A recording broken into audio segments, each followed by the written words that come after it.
Panginoon. Wala asir to billah. Ito daw ang pagtatambal sa Allah subhanahu wa ta'ala.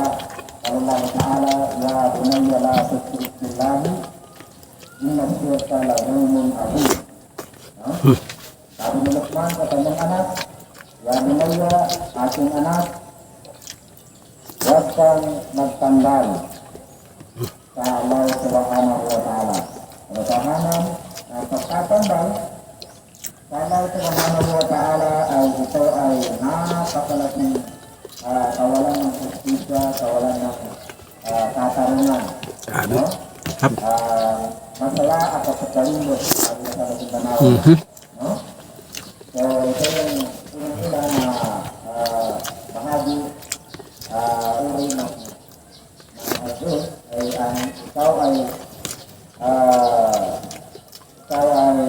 tatanda o ikaw ay tatanda sa Allah subhanahu wa ta'ala. Pangalawa, Zulmun bainal alimi wan nas. Ito raw ang azul sa Sarap. pagitan ng ulitin at sa kapwa-ulitin. Kapwa-tao.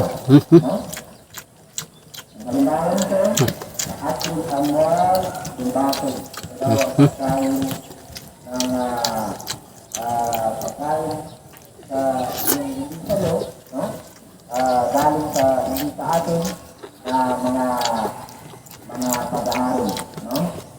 Wal jid, wal siyana, wal kajid, wal iaqtidai, ala dimai, wal a'arad.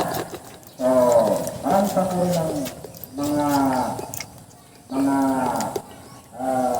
pang-aasing o ng katarungan sa pagitan ng mga tao mula ay magsisinungaling, no?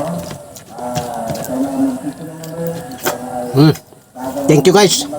And God bless sa lahat. sabi ng propeta sa nila, Kung bago ka lang sa aking channel, huwag kalimutan paki-subscribe yung ating channel guys. At paki-hit yung notification bell para kayo po ay updated sa mga susunod nating mukbang.